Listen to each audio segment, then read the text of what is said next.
I thought there was no way out. Yeah, I used to be scared of the light, and I was swallowed by doubt. I'd forgotten what freedom was like. Puzzle pieces on the floor, they don't fit in anymore. I'm changing, I'm changing. When they ask you who I am, what I've done and where I've been, there's one thing I want you to say. Tell them I'm brave, seen on my face. I am bigger than anything coming my way. It's a new day, now I'm not afraid. So if anyone asks you how I overcame, you can tell them I'm brave. Some days I come out on top, and some days I can't catch a break. But when the fire don't stop, I won't waste my troubles away. I've been down and I've been out, but if you look at me now, I'm ruling, I'm ruling into better, brighter days. Yeah, this hope is here to stay. There's only one thing you can say. Tell them I'm brave, see it on my face. I am bigger than anything coming my way. It's a new day, now I'm not afraid. So if anyone asks you how I overcame, whoa,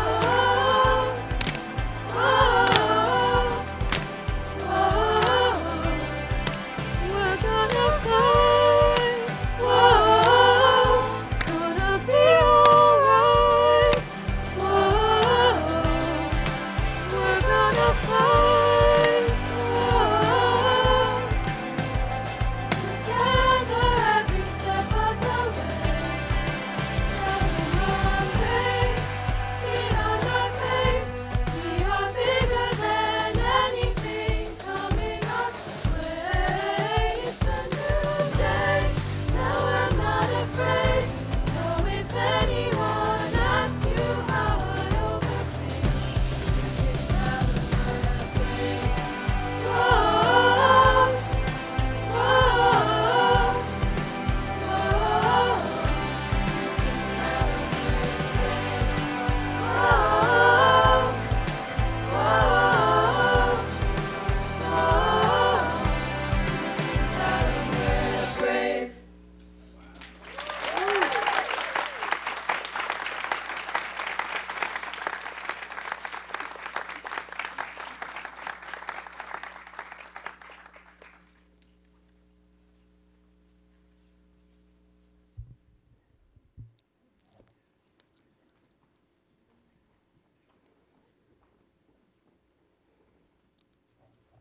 Good evening, and welcome to This Is My Brave, the show in Philadelphia, Ambler.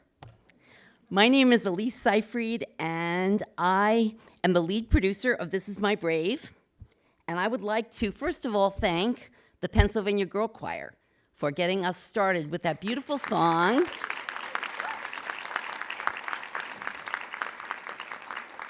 And they were led by Yaju Yang and Sheridan Seyfried. I would also like to acknowledge two very special people from the board and staff of This Is My Brave who traveled to be here today, Jessica and Natasha. So thank you for being here. I would also like to thank everyone, all of you, for coming tonight to witness the Greater Philadelphia region shining a light on mental health issues to help end stigma. I would also like to thank my fellow producers who have been the hearts and souls behind making tonight's presentation a reality. First, we have Denita Stevens, our show director. And Denita was also in the 2018 Philadelphia This Is My Brave show. Next, we have Lauren Flynn, Lauren is our resident mental health professional. She is the executive director of Philadelphia Family Voices, and she has lived experience as a parent of a child with mental health challenges. And finally, we have Jenny Smith, our marketing. Where's Jenny? There she is. Yay, Jenny. Our marketing PR coordinator, media partnership manager, and she has spearheaded our fundraising efforts. And at this point, I'm going to hand it over to Jenny.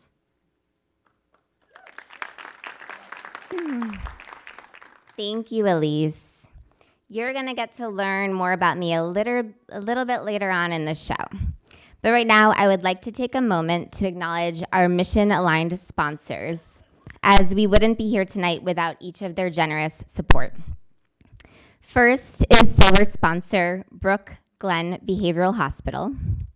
Next are our Legion of Gold sponsors, the Renfrew Center, William Way LGBT Community Center, Philadelphia and Montgomery County affiliates of the National Alliance on Mental Illness, and Ambler Savings Bank. And finally, our signature local sponsor, PWPvideo and Mission Story Slam, who are bringing us our live stream feed as we speak, as well as their amazing videography services. We invite you to learn more about these incredible organizations and establishments in your playbill, and check out their resources on the tables in the lobby after the show if you didn't get a chance when you arrived. Lastly, we've been so lucky to have a breadth of in-kind donors throughout the months, including Minuteman Press in Ambler, who has charitably donated their printing services for our program, and our talented and generous photographer, Janine Michele Trippe. There is so much goodness and many more acknowledgments enclosed in your show program, so enjoy taking it all in while cozied up later at home this evening and reflecting on tonight's performances. And finally, our 2022 season of shows would not be possible without the support of our national sponsors, Janssen, Abbey V, Alkermes, Sage Therapeutics, and Society of Valued Minds. Now, back to Elise. Thank you, Jenny. All right, before we begin, just a few little housekeeping items. If everyone could please take out their cell phones and don't turn them off. We are a very social organization, and we want you to take lots of pictures, selfies, video clips, and share them on your social networks by tagging at This Is My Brave and using hashtag Storytelling Saves Lives and hashtag Live Brave. What you are about to experience defines what it means to live brave. And we need your help to tell the world that we're here and they can learn what it means to be brave too. So share away, don't be shy. Our volunteers will do their best to retweet and regram as many of your posts as possible to help extend our reach. So thank you for your help there. And just make sure that your phone is on silent for the duration of the show. Since This Is My Brave is a storytelling organization, I thought it would make sense to tell you a little bit about how I learned about This Is My Brave and my reason for getting involved. In 2006, I was diagnosed with bipolar disorder. A huge part of my recovery was finding ways to use the reality of my mental illness to make a positive difference. I began sharing my story, writing, and speaking about living with bipolar. I discovered This Is My Brave in 2017, and I was immediately inspired to be part of its mission to help eliminate stigma through storytelling. In 2018, I co-produced the very first Philadelphia area This Is My Brave, and I am thrilled to once again bring a show to this area. We would love to meet you in the lobby after, where we can gather and visit with some of our sponsors and the cast. But first, how about one more round of applause for our Greater Philadelphia storytellers?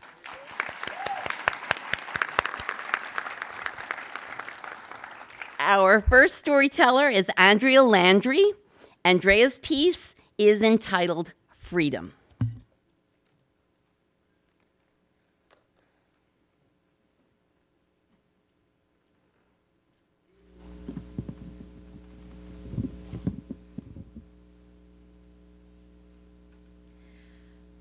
Freedom, I won't let you down. Freedom, I won't let you fall. Freedom, you got to embrace my name. COVID will not take my freedom. COVID can't have my sane. I may have the bug to dance with, but COVID won't replace my name.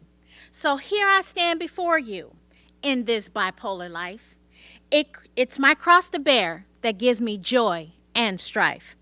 I won't let it take my pride because this diva fights for freedom. Hello, my name is Andrea Landry, and this is my brave. I began this parody with these words floating around in my brain. It made me think about George Michael fighting through his pain. Pain of life, pain of death, pain of establishing an identity beyond the superstardom he eventually left. Yes, freedom. My heart cries for freedom. Now I'm going to change the channel a little bit and throw some salt and pepper in the mix. Because right now, I need to talk about COVID, baby. Come on, y'all. You know the beat that got y'all out of your seats. But we going to change the words just a bit so I can strike a nerve and talk about COVID and my well-being. So here we go now. Let's talk about COVID, baby. Gonna tell you a little bit about me. Let's talk about all the good things and the bad things that got real for me. Let's talk about COVID. COVID set the world on fire. There's no way anyone had the time to get tired from all the death that surrounded Earth's empire, making my freedom dissipate and lose all desire. Although death initially skipped my door, the virus took away all my options to explore the natural curiosities of my bipolar disorder. My freedom took a backseat to the cautious mind my children tried to reach. And my anxiety, it came in giant waves as I painted a vision, a path, a way to escape. And then COVID, it had the nerve to demand. Let's talk about me, baby. You're not escaping me. Let's talk about all the things I took for granted beyond the mask on me. Let's talk about COVID. My movements were restricted living at my job, locked inside a tiny room every night while I sobbed. No way out, nowhere to go. Don't you know fear and death stole the show? But you know what, y'all? George reminded me that I had to stand tall, and he began to whisper in my ear, "Hey, diva, don't forget your freedom's near."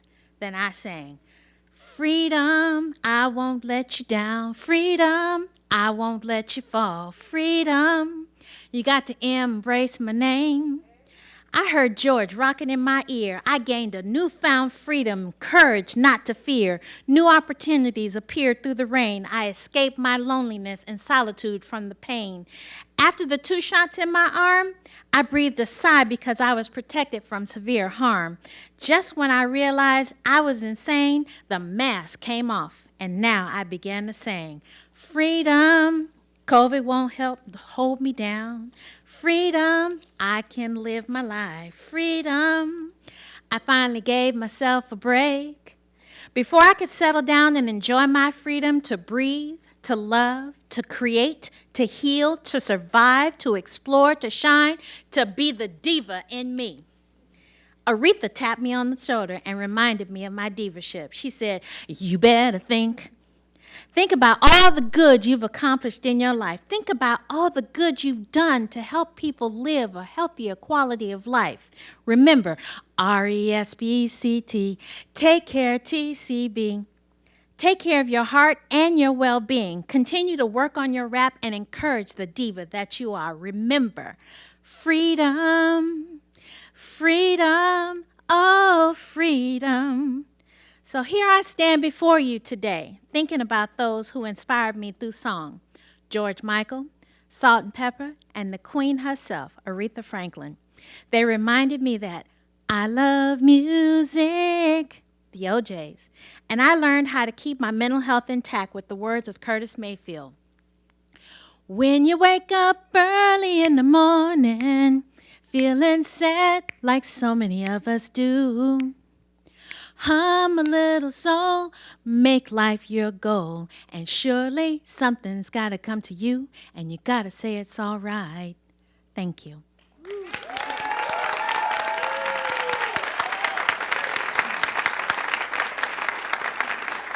And now to introduce Elaina Yu.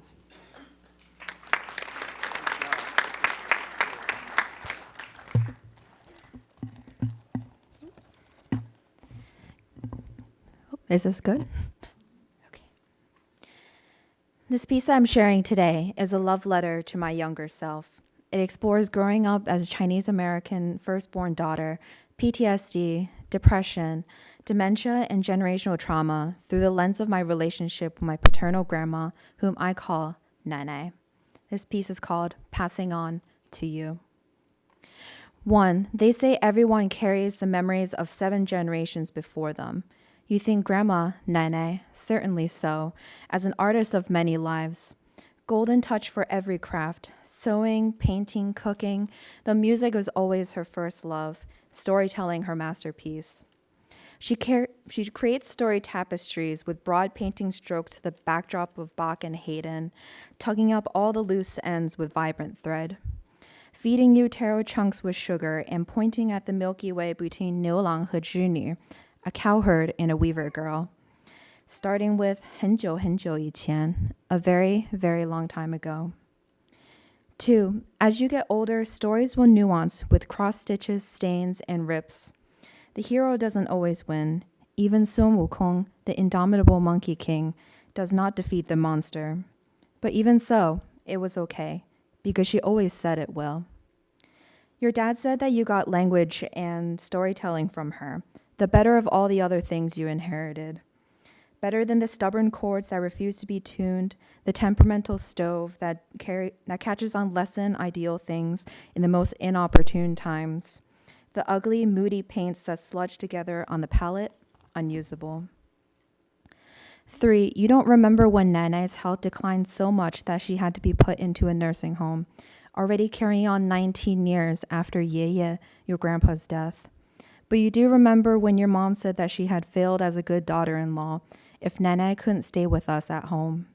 You were riding shotgun to the grocery store after she picked you up from college for the weekend, your hand in hers over the gear shift. She said it so quietly, without looking at you, emitting the eye as if it would be too much. When you close your eyes and try to picture her face then, all you see is dusky sky blurring by through the open window. 4. For the longest time, you believe Nana hates you. Your Chinese with too much foreign accent, your grades with too many mistakes, and your body and existence taking up too much space. Already too American, too queer, too uncontrollable for her. 不够好. Told you that nothing you did was good enough with needle-precise words dragged through skin and muscle, catching on less than ideal things in the most inopportune times. 5. You will be the first to be forgotten, and for a long time, the only. Things best come in threes, and you are the fourth important after your father, your brother, your mother. Unlucky 4, 死, rhyming with 死, death. Though in truth you don't think you were that important at all, having lost her a long time before then. The ignored daughter in favor of the son who will carry on the family name. 4th, ill-fated number, first to die in her mind. 6, as you get older, you will gain even more nuance with a lot of therapy, realizing that although that she could not relate to you, you were still the best wall to project onto. The perfect bottom-heavy vase for Nene, born with handfuls of bloody peonies from at least 7 generations before. Violences, wars, sufferings from her own mind culminating and crumbling to nothingness underneath its own weight over the years. Your father and his brother could not take it from her, nor could your mother, already a whole adult when she married into the family.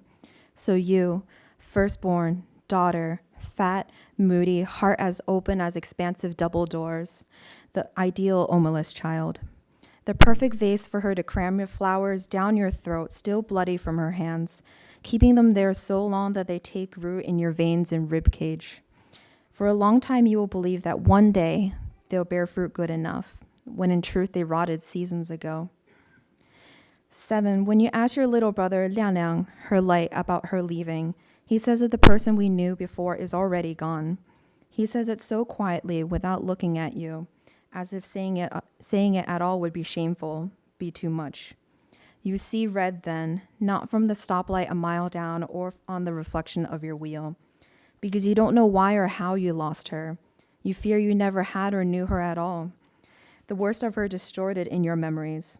That he doesn't know that once you stood beside her in the wheelchair, in the smudgy liminal space between the double doors of the nursing home, while he and your mom went to get the car.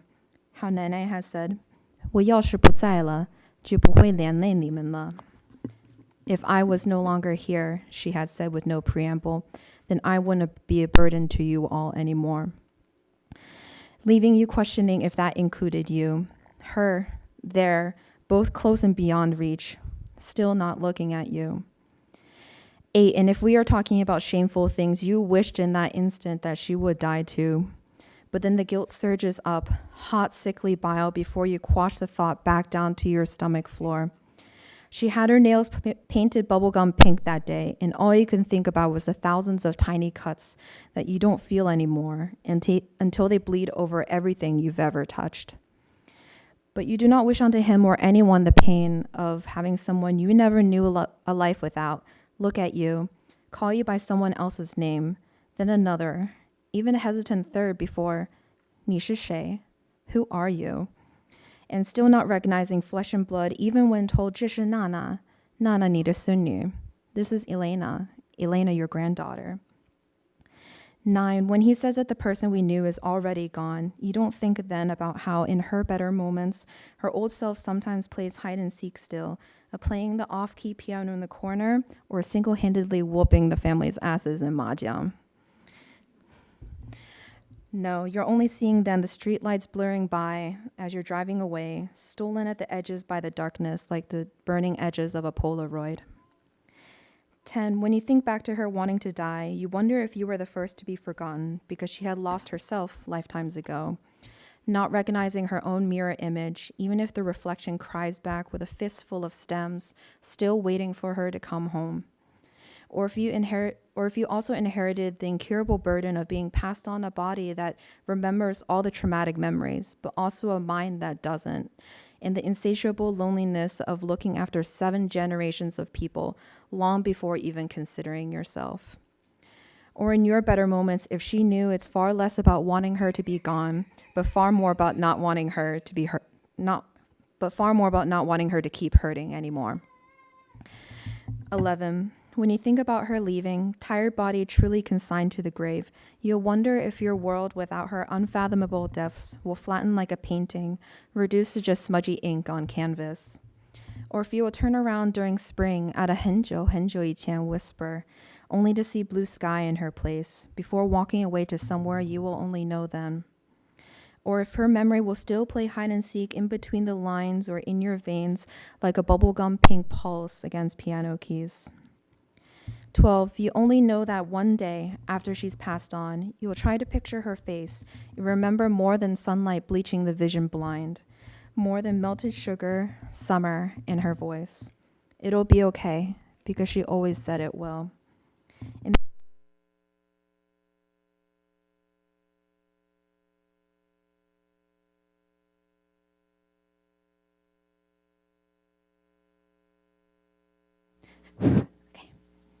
And maybe a longer time after that, you'll find a vase full of peonies in a moonlit windowsill, meeting her halfway across the Milky Way to tell her a fantastical story of your own spinning.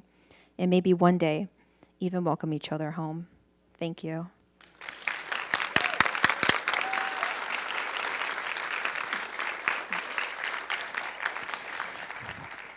And our next storyteller is Frank Fitzpatrick. Frank's piece is entitled A Bold and Brazen Article. Okay. Go ahead.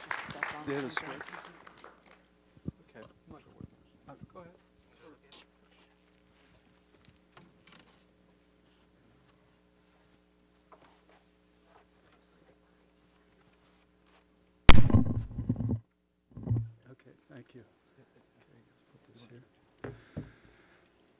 Okay, this is for you, Dad. Hello, my name is Frank Fitzpatrick, and I'm going to be reading an excerpt from my as yet published novel, A Bold and Brazen Article. It is based on my experiences growing up with a father who suffered from manic depression and with the exception of some weekend visits, was hospitalized for my entire childhood and adolescence. The stigma surrounding mental illness was especially great in the 1960s and 70s when I grew up, and as a result, I was taught to keep our family's shameful secret as if our lives depended upon it. In this later chapter, it is 1976, and I'm a senior in high school. I hadn't seen or heard from my dad in 2 years. I had been reading the novel One Flew Over the Cuckoo's Nest for my psychology class, which had begun to provide me with some new perspective about my father's illness, as well as a growing empathy and yearning for him. In early May of 1976, Mr. Ford announced a field trip to Byberry State Hospital. When my mother arrived home from work that afternoon, I gave her my permission slip for the field trip and asked her to sign it. At first, she refused. She thought the trip would upset me. But she agreed to let me go after I told her I would have to complete a paper about the visit in order to graduate. On the morning of the field trip, I felt a strong tug on my school tie as I was literally walking out the door. "Frank," she said, "you don't have to go today. You can stay home." I knew she just wanted to protect me, but it was time for me to face whatever it was that she had been shielding me from my entire life.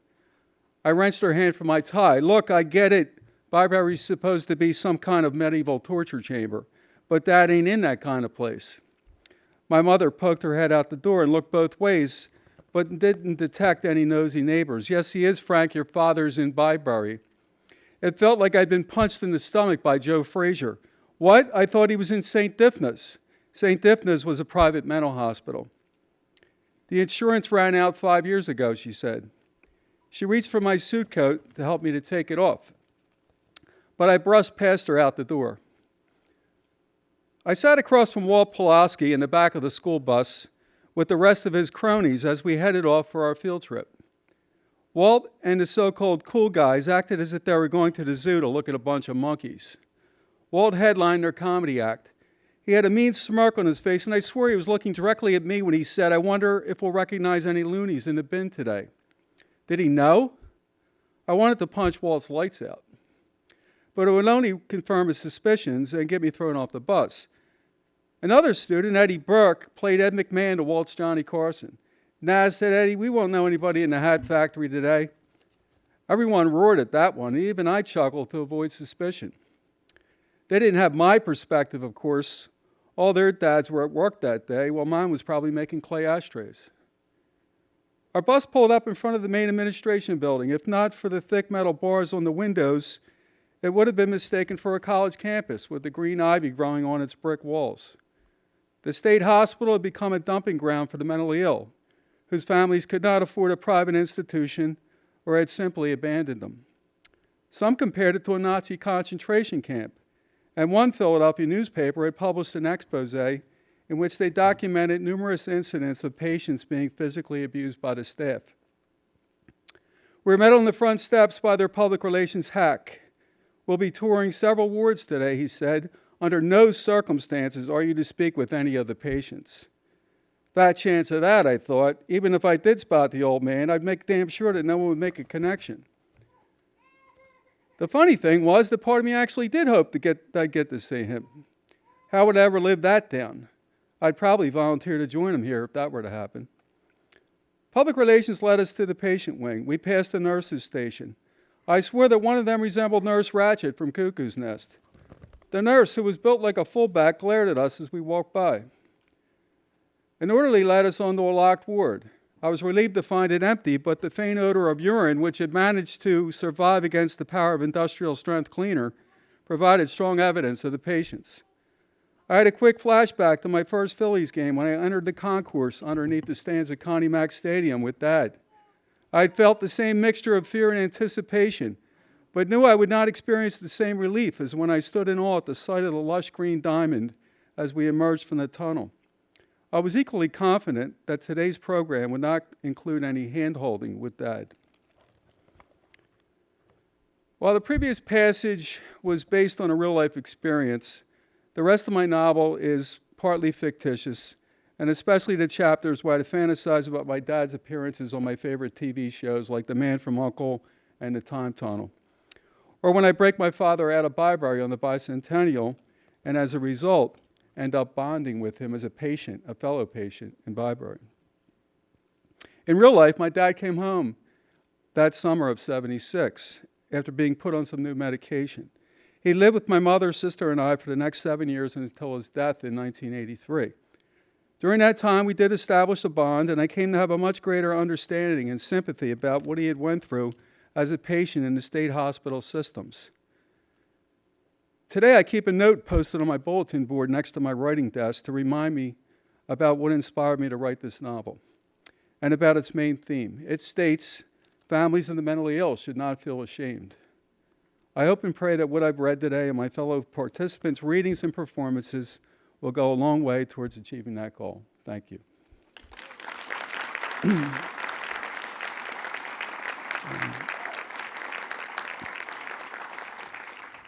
Our next storyteller is Evan Linden. Evan's piece is entitled Alphabet Soup. Please welcome Evan.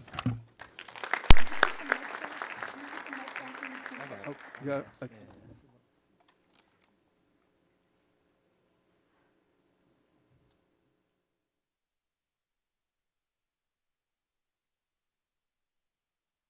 For a short person, much appreciated.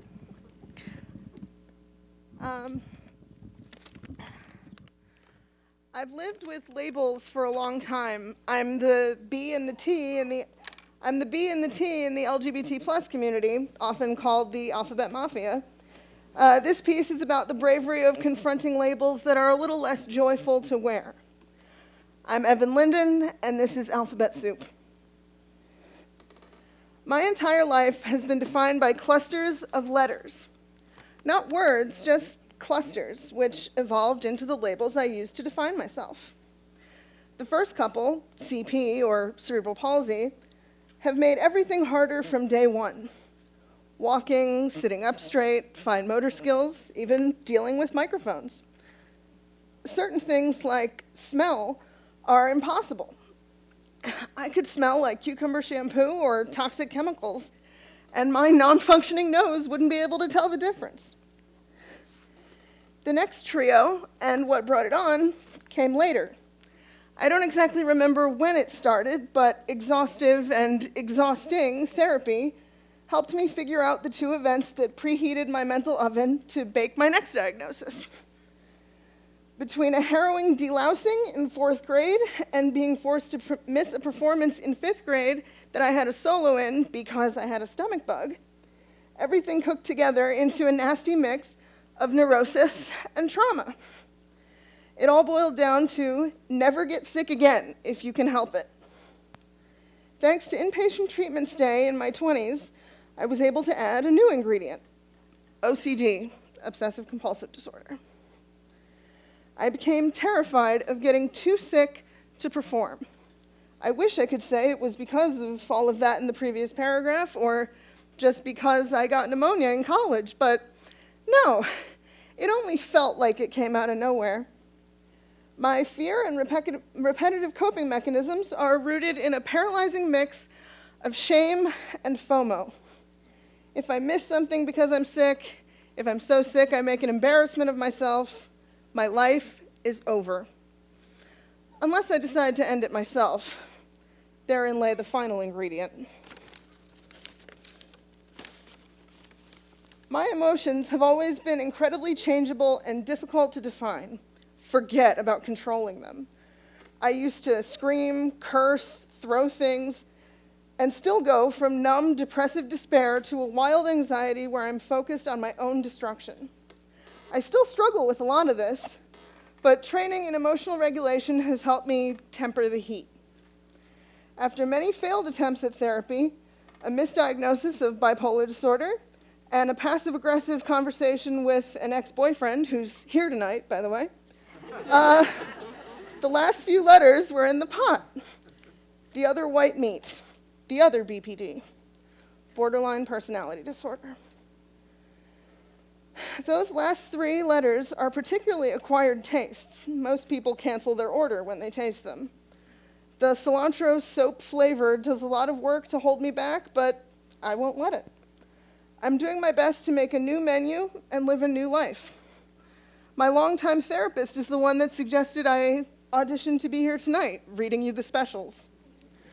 I'm not trying to excuse the behavior my emotions cause, just asking you to blow on them before tasting.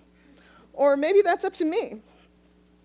BPD is something I have to live with, but it's not something I want to serve to others. I'm doing my best to switch up the menu. Thank you.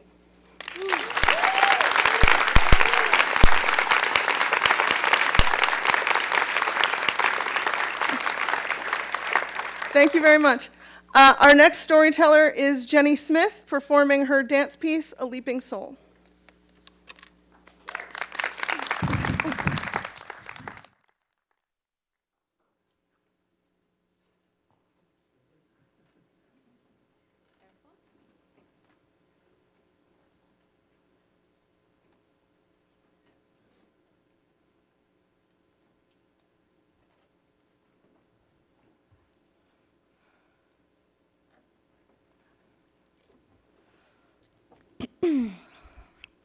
Hi.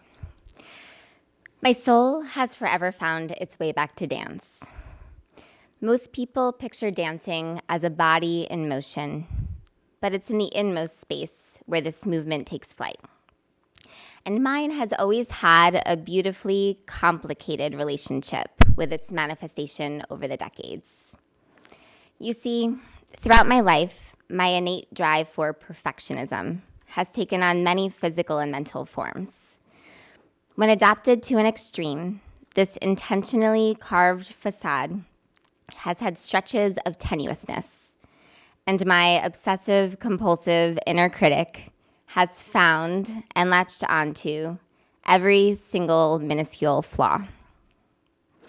Looking in the mirror would wreak havoc through my habits, and from the studio with a sprawling mirror and comparisons, to on stage with competitions and awards, that little voice inside my head was relentless.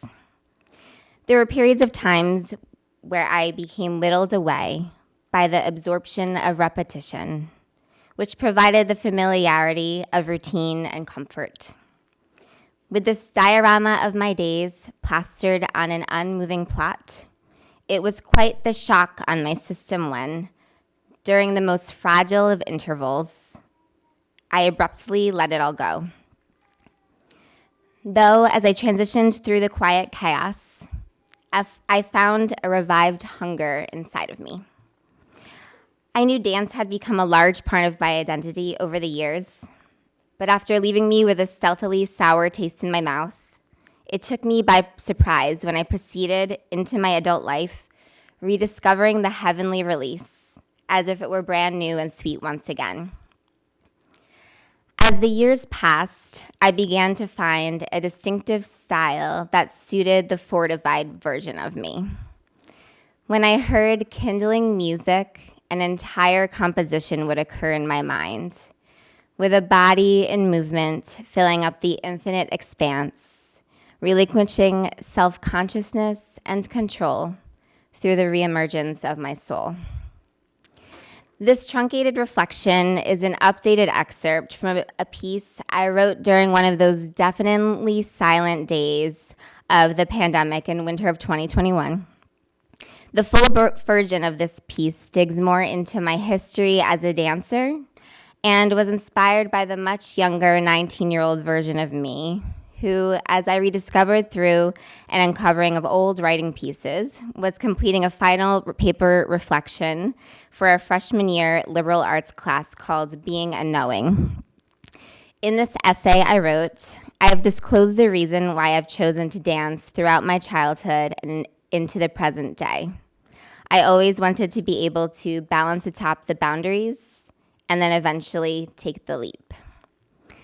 So, without further ado, I present to you the dance ellipsis of my written piece, A Leaping Soul, accompanied by incredibly talented local singer-songwriter and mental health advocate Andrea Nardello's song called Human.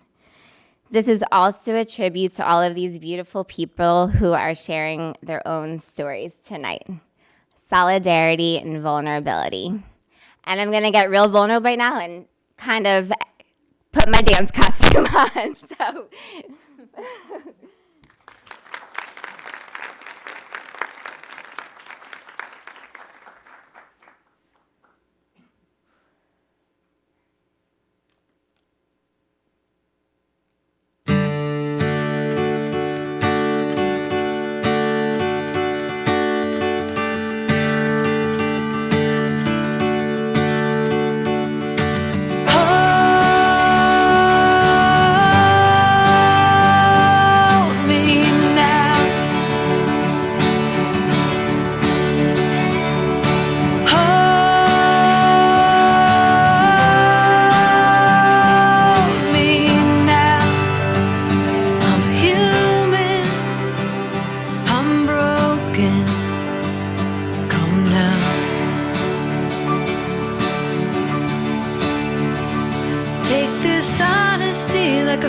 Right hook when the silence broke.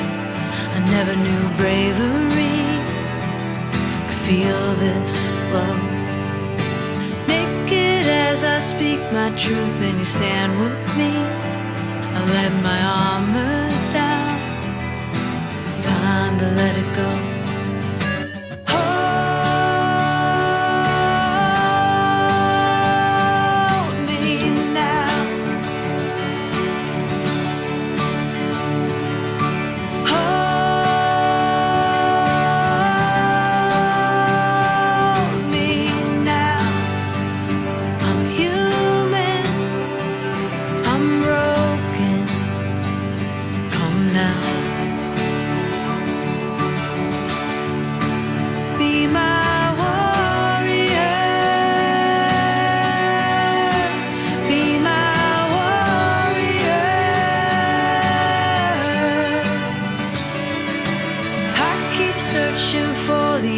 Deep within my soul, the darkest parts of me, exposed and brought to light, holding back and choking down my honesty. The words come out, the shame is setting in. I'm asking these questions, begging for life.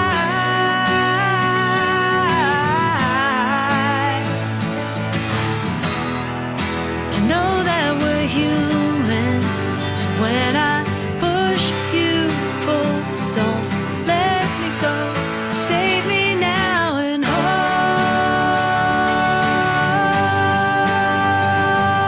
me now.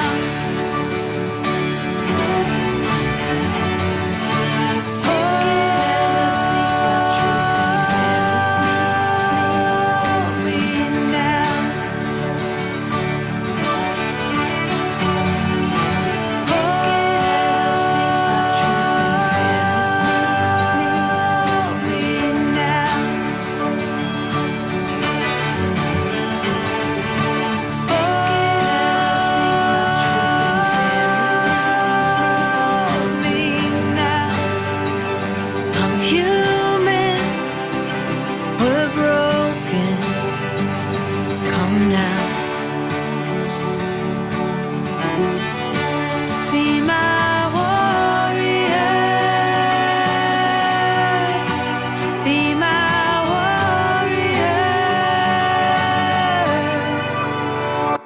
Come now.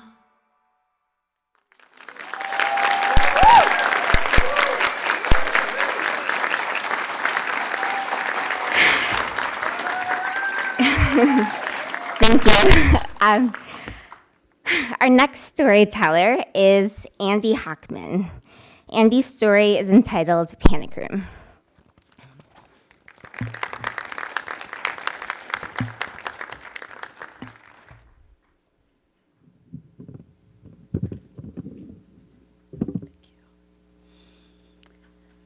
When I was in 10th grade, a highlight of my day was third period, chemistry with Mr. Harkins.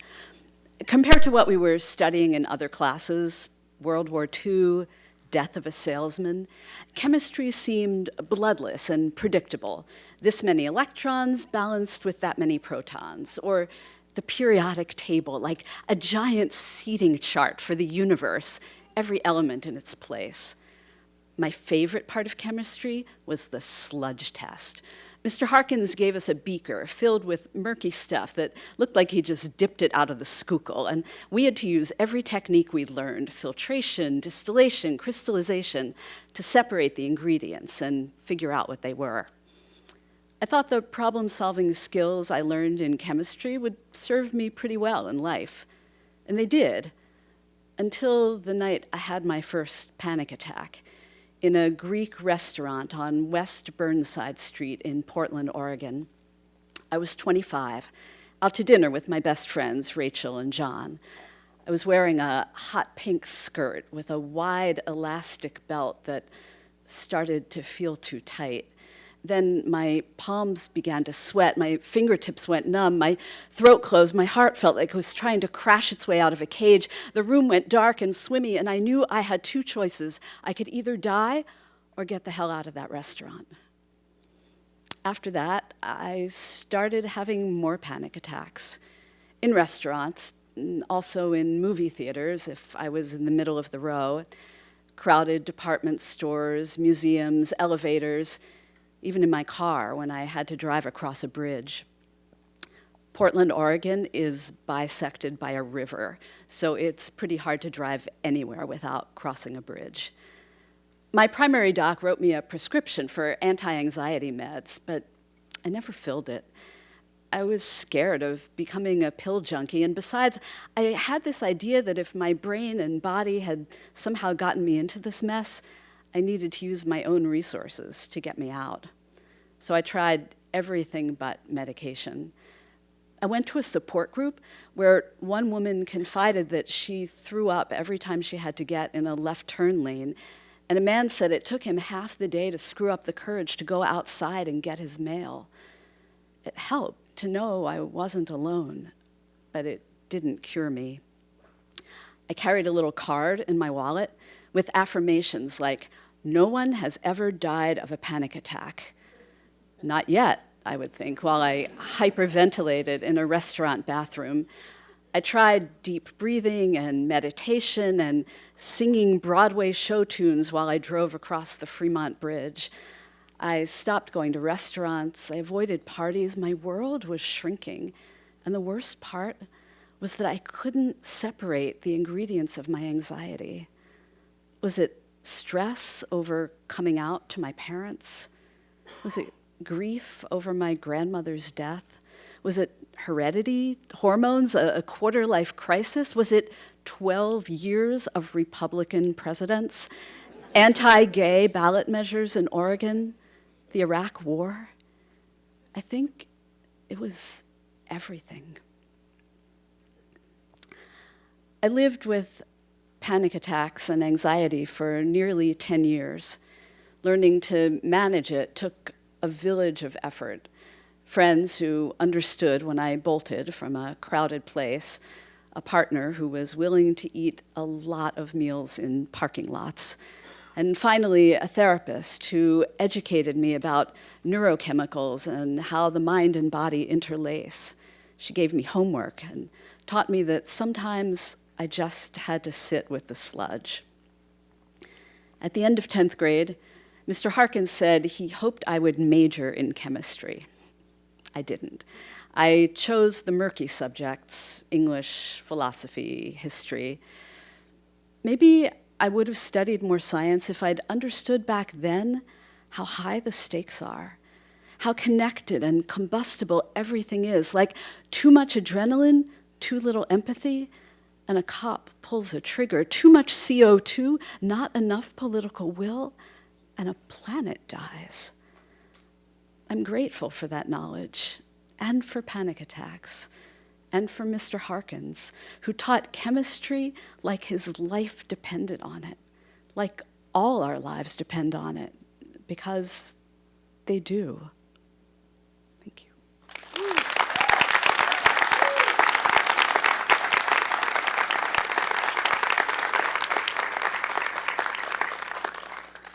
Please welcome Owen Stecca, whose piece is titled Entering the Fire.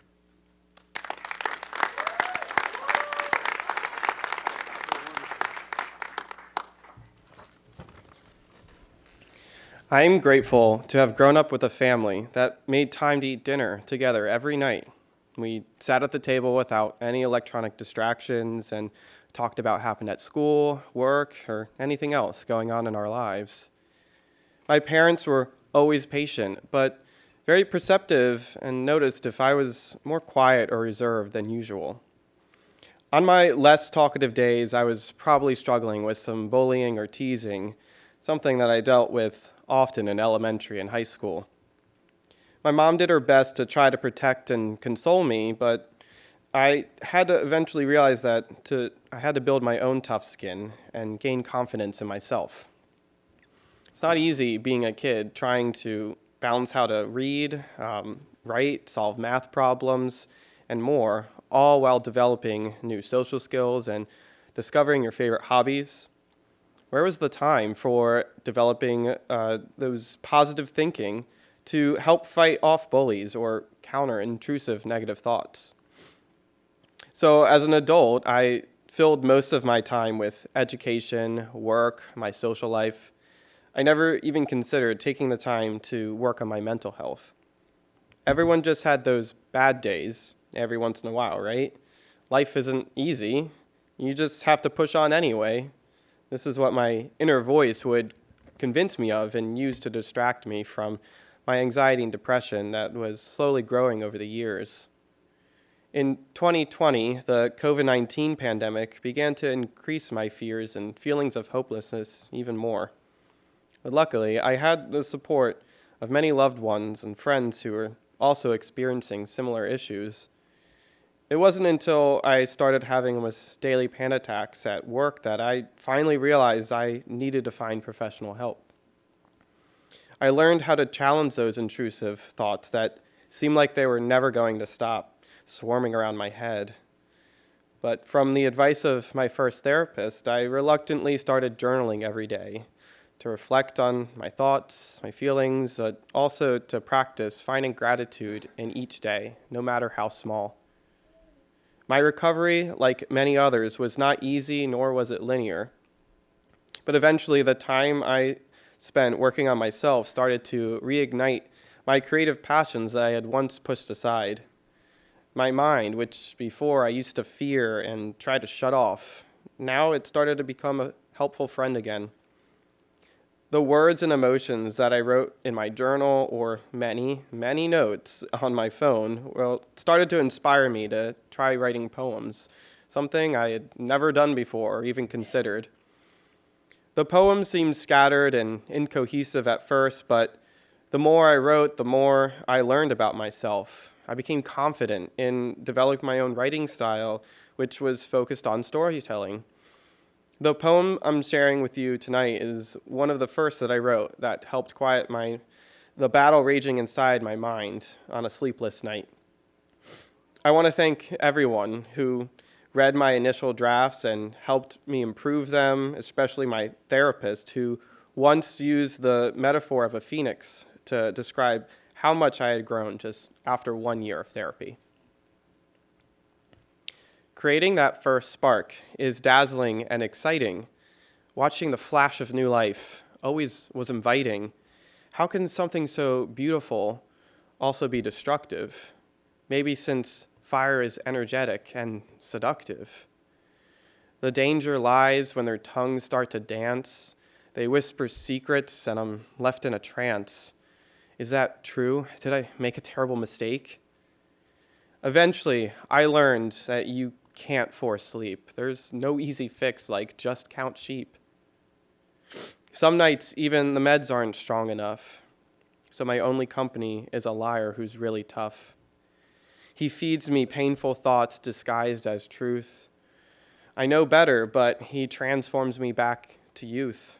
An innocent child just taking everything as fact. How do I stop it? He's impossible to distract. Then I give up and just lay for hours awake in bed, knowing he'll forever live inside my head. I stop fighting the liar inside my mind, and I surrender and step into the fire blind. That sounds terrible, doesn't it? But what if instead you feel amazing?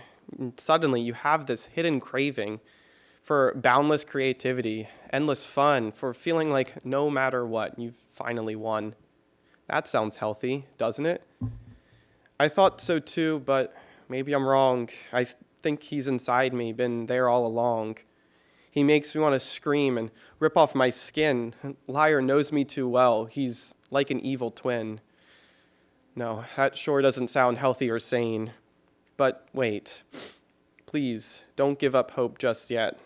Therapy, it's finally starting to feel like a duet. Two people, not one, working together as equal. If you stop now, you'll never know the sequel. There are a few simple steps that I must remember. Trust yourself first. You do know what's best. Next, learn to ignore the beating in your chest. Third, writing helps you stay grounded and sane. But finally, practice kindness, especially to your brain. Even when others aren't as empathetic, please don't think you're a loser or pathetic. You were fragile and scared, but that was prior to gaining courage and entering the fire. Life will always be messy and unstable, so pause. Take a moment to set your table. Trust the doctor and please take your bills. Don't fret, you know you can afford the bills. If the world falls apart, just know you are a gift, even when your mind or your heart starts to drift. You thought you lost your skills, your passion, your worth, but like a phoenix once dead, you're stronger with each rebirth. Thank you.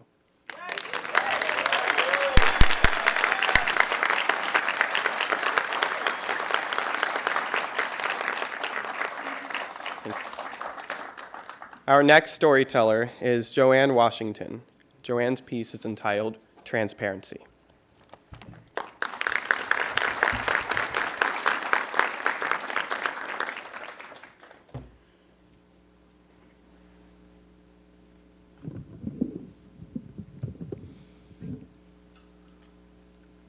God, do you see me? Do you see me? Do you see them? Do you see us sleeping in our car? God, do you care?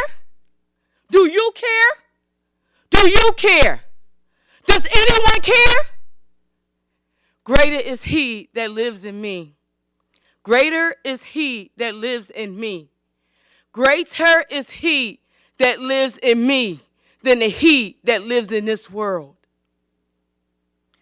God, how long? Look at you, just pitiful. Shut up. Shut up, Joanne. Shut your mouth. No one sees you and no one cares. No one sees homeless people. Your family turned their backs on you. The system failed you. Why live? Just kill yourself already. This day, the thought consumed me, and I succumbed. I kissed my daughters, Diamond and Jade, and said, Mommy will be back. I just need some me time. I love you. And I walked out the door with no intentions on returning. As I go to the hotel, immediately settled in the room, the torment began again. No one cares about you. Your children deserve to be with someone who can take care of them. Look at you. You are homeless, you are useless, and you are jobless. Just do it already, Joanne.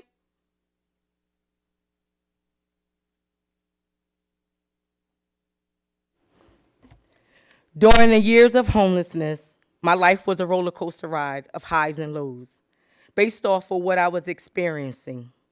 Self-sabotage was prominent because I did not have the will to live, even knowing the God I served was greater than any thought, emotion, or experience. The battle in my mind was constant.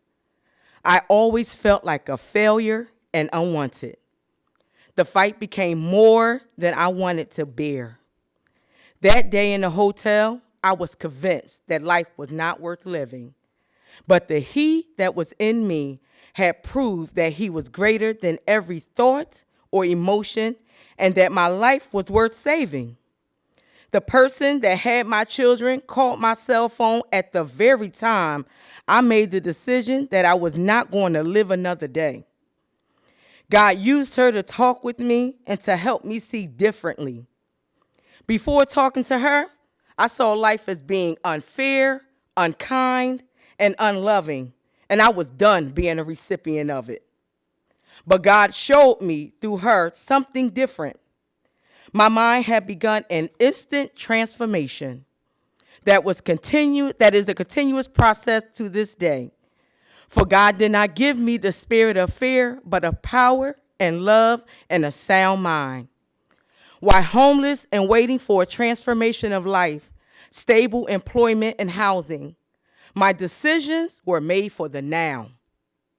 Decisions to remove the pain, the feelings of inadequacy and loneliness, despair, and rejection.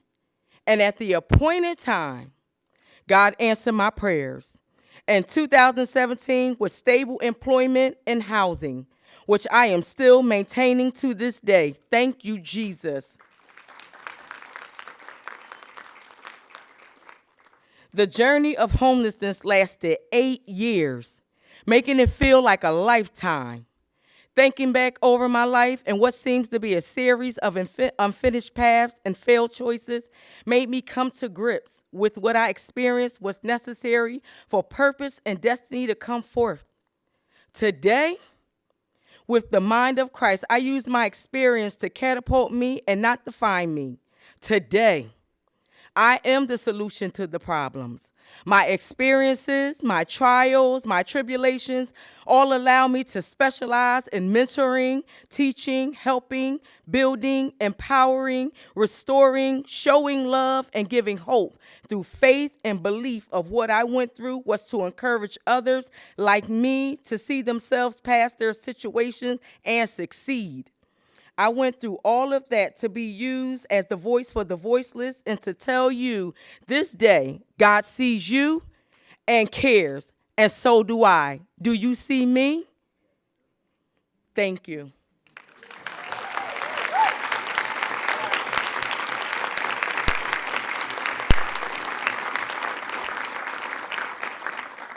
Our next storyteller is Chip Bagnall. Chip's piece is entitled The Tao of Tourette's.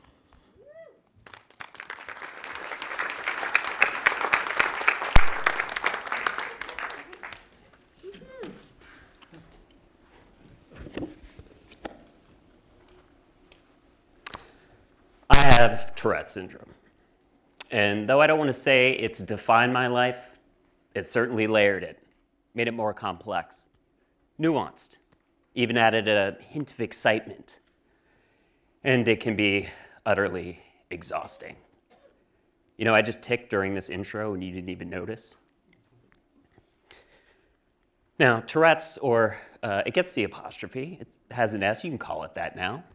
Tourette syndrome is most commonly associated with, shoot, I gotta look this up. Coprolalia. Yeah, there we go. Coprolalia is the fudge. Thought I was going to curse, didn't you? So that's what coprolalia is. It's the sudden urge to say inappropriate or cuss in front of people in public. Though it's very common, actually, nope, you know what? I'm going to the lectern. I'm going to the lectern. It's supposed to be off book, and I am not. Sorry, it's fine. All right. Great start. Anyway, thank you. It's been a day. Coprolalia, we got through that bit. It's not very common is what I meant to hit, but pretty common amongst those with Tourette's is eye blinking. Generally considered to be a gateway tic during the onset of Tourette's. So let's take a tour through life with Tourette's, starting with that classic gateway tic. Age 7, bedroom.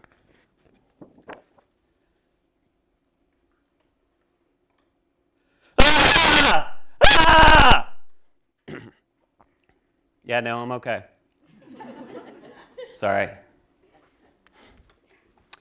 Yeah, on top of the eye blinking, there was a month-long tic where I had to scream at the top of my lungs while trying to sleep in bed.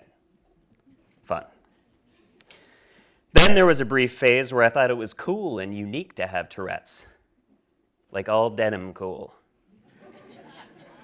It was dumb, but I was pretty cool. Age 10, YMCA basketball court. I've got Tourette syndrome. It's a neurological disorder. Hey, fun fact, most people with Tourette's are diagnosed with ADD, but I wasn't, so. Who wants to ball? Oops, sorry.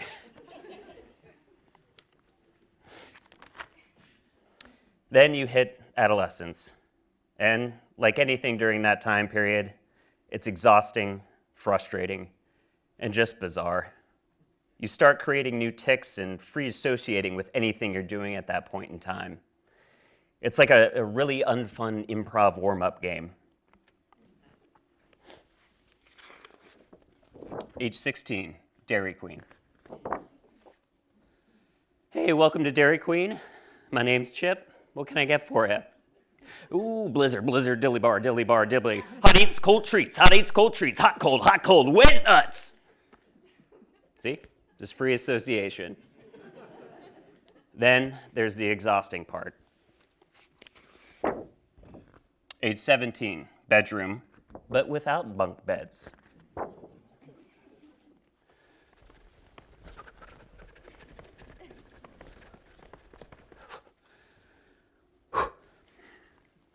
I just want to point out that really happened.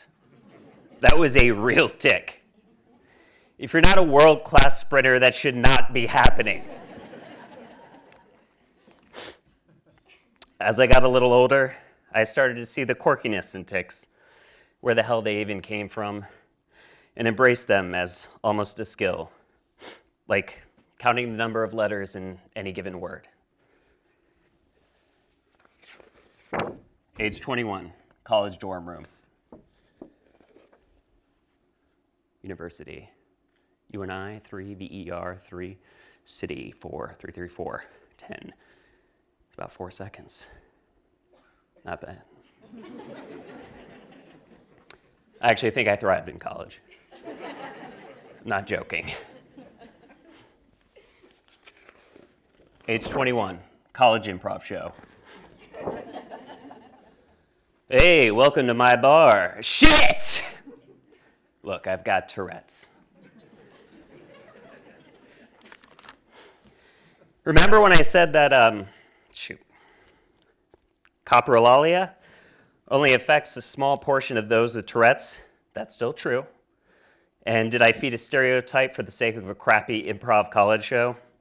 Yes, but I drew from experience. Truth in comedy. Kinda. Things change, you get older. Tics change.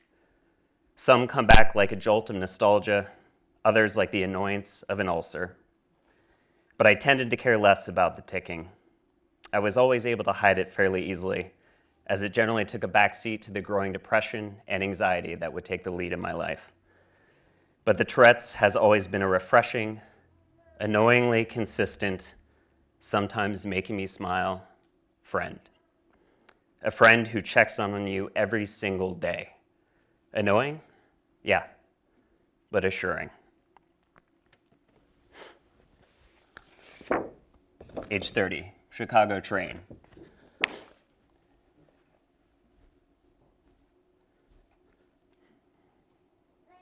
What?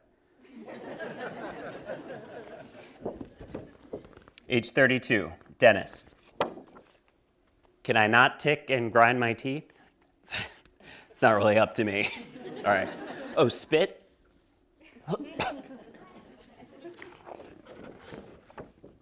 Age 35, bed with wife.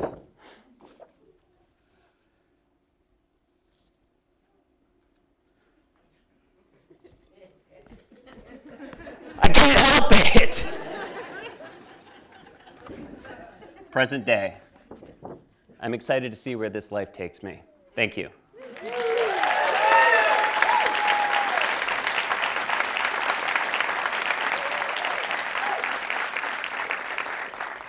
Our next storyteller is Khaliah Pitts. Khaliah's piece is entitled Take It to the Trees, Roots Sing Sweet Songs.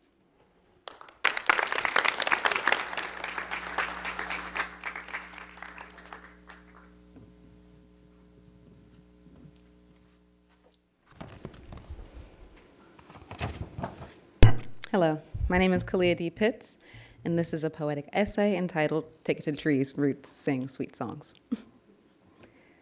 Sweet, sweetness, like coins falling from the singing mouths of trees, they hum the song, we is here, we is wealthy.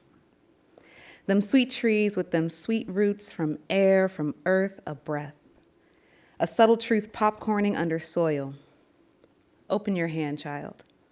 You is a tree, being held precious like pebbles, like coins, like gold, like tree, like seed, like me. You, precious child, is just me. Since the age of 10, I believed I was too much, too loud, too brash, too silly, too bold, too dramatic, too touchy, just too much to be bothered with. A throwaway comment became a lifelong mantra that colored every relationship, especially the one with myself. I'd hide from my too much emotion, stuff them back down my throat, shove it behind my eyes. I was drowning in my own body, waves of anxiety, waterlogged with fear and sadness, made my emotions a creature pushing against my very skin. To address this, I've done my fair share of traditional therapy, one-on-one, group therapy, cognitive behavioral therapy, light therapy, dialectical behavior therapy. My therapists have been Black, white, elders, contemporaries, men, and women. And in many ways, it was all helpful. And I know that many people have found solace in these practices. Even so, I still struggle with phrases like, everyone needs a therapist, or worse, all Black people need to go to therapy. What I struggle with is the language. What do we mean when we say in therapy or go to therapy? What actually is a therapist?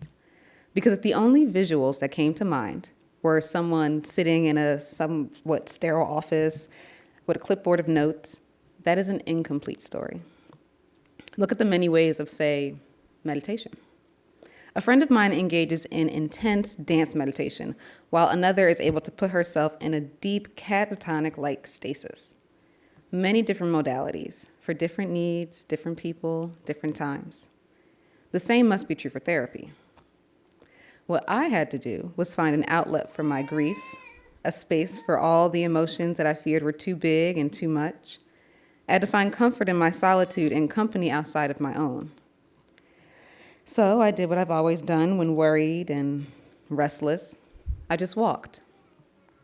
I walked up and down my neighborhood until I discovered a wooded area I hadn't been to since childhood, since 10-year-old Khaliah. I crossed the threshold from cement to soil, sun to shade, car alarms to bird songs. I took a deep breath in, and I cried. I couldn't remember the last time I felt that much intense and instant physical release. All that grief and pain and fear, I just shrugged it off, let it go, gave it over to the trees. I am here. I sit on the creek, my bare toes dangling centimeters above the babbling and spray, dig my fingers into the loomy soil and hold hands with the earth. Lean back into the lap of a young hemlock, sigh deep. The life sounds massage my ears. Running water, chatty birds, scurrying chipmunks and other beings unseen, laughter, people lolling in love, dig my fingers in deeper. I am a child being rocked by my mother. I am an instrument plugging in to be recharged. I am never too much for her. Sigh deep. When I close my eyes, I feel the warmth of sun-browned arms slide around me, holding my pieces tightly together. And lips, the texture and taste of figs, kiss my cheek. The sun slips through the crowd, bathes my neck. I am embraced. The breeze brings the hum, the songs of dead gone voices. We is here, we is wealthy. They speak in the same language I cry in. They make oceans of my tears and we bear life. I open my eyes, sigh deep. I got shit to do. Herbs to grow, potions to brew, emails to send, texts to ignore. Gotta get some things from the store. I whisper my song under breath as I climb up the banks of the creek, giving gratitude to each tree whose roots and branches assist. Thank you, friend. As long as they are loved and left alone, the trees don't really seem to mind. And I strive to be like them.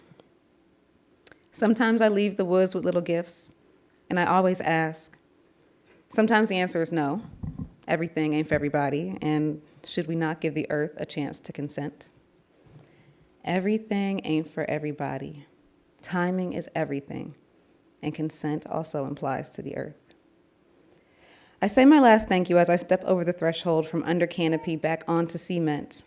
I work my day, cleaning my house, bothering and spoiling my cats, daydreaming and dancing, snacking on sweet fruits and bitter greens.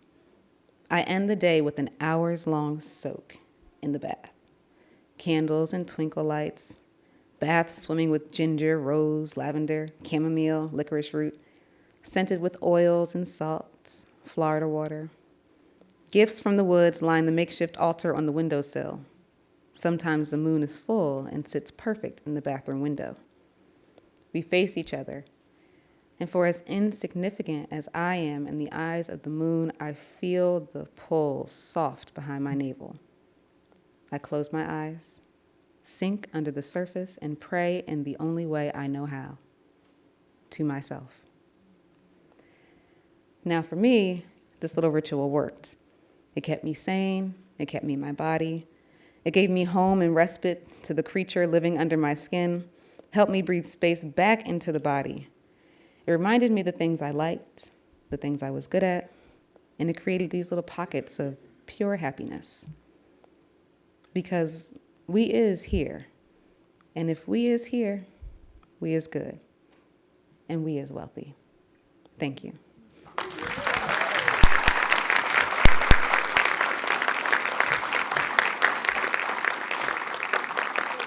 Our next storyteller is Rachel Heimovich. Rachel's piece is entitled Be Bright.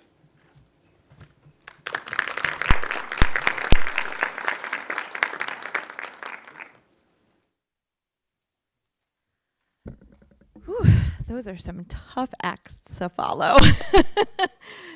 Hi, everyone. I am Rachel, and to be honest, I struggled with figuring out how I wanted to introduce the song that I'll be sharing with you this evening. Be vulnerable and share from your heart, one part of me said, while another stepped in and was like, not so fast. You have to be careful about what you share. You're a therapist after all. As I sighed heavily at my dining room table and wrote, scrapped, and rewrote what felt like perfectly nice ways to frame my experiences with anxiety and depression, it dawned on me that maybe this is what it's all about. Letting you in on this moment, the one where those voices of self-doubt, perfectionism, criticism step in and try to keep me safe, but also small. Because it's scary to stand up in a public place and share about your personal struggles with mental health. But it's also powerful, as you've seen in all of the beauty, vulnerability, and bravery that's graced this stage today. For me, music is a way that makes this sharing feel a little more manageable and safer. I've been making up songs since I was a little girl because singing has always felt like home to me. I didn't know it then, but singing and then later writing was a way to help me process the thoughts, feelings, and confusions of what it's like to be a highly sensitive, often anxious, and occasionally depressed person navigating this crazy world we live in. The snippets of melodies I once sung on the swing set or school bus gradually turned into more fully formed songs in my early 20s and became one of the ways I took care of myself, took care of my own mental health while working as a music therapist. Eventually, I would start sharing my songs with the world and go on to release a full-length album, even during a period of major anxiety and depression in my life. The song I'm singing today, which I'm actually in the process of recording right now, is called Be Bright. It falls into a category I've coined songs of reassurance to myself. It is a reminder to myself, and I hope it can be to others, of the resilience of the human spirit, that strength is often found in the darker, softer, scarier places, and above all else, the power of connecting and reconnecting to hope. Here's the song.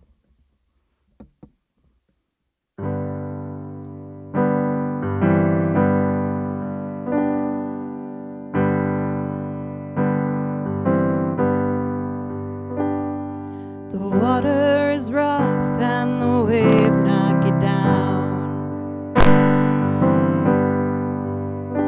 and your feet feel so far from any steady ground. You reach for a hand, but nobody's around.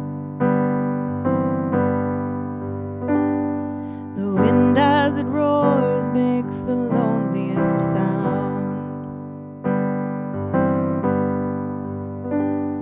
But look past the break of the waves and the crests, where the sea meets the sky, where the sun goes to rest, where the water is calm, you can swim towards the west. In the still point you'll find you can float there the best. So soften your edges and sharpen your sides. Don't harden your heart and don't block out the light. Don't settle for anything less than is right. And shine, little darling, go on and be bright.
Thank you.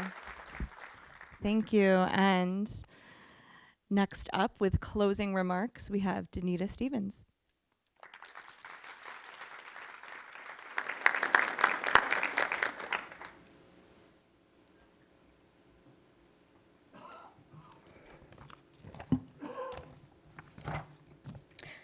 Our brave cast was able to shine a light tonight on a topic we don't talk about enough. I'd like to take a moment to ask our audience to be brave with us and to please stand if you yourself have experienced a mental health disorder or if someone you love who has, or love someone who has.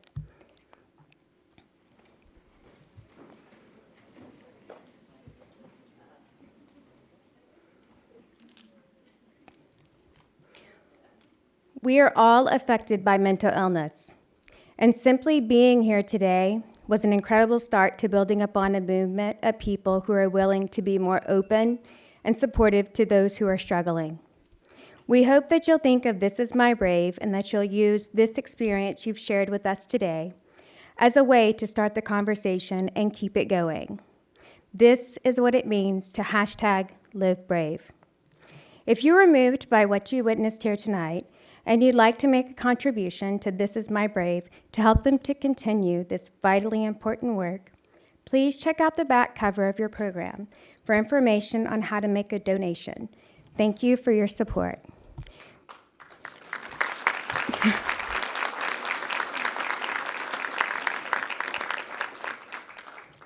We'd love to meet you in the lobby where we can gather and visit with some of our sponsors and the cast.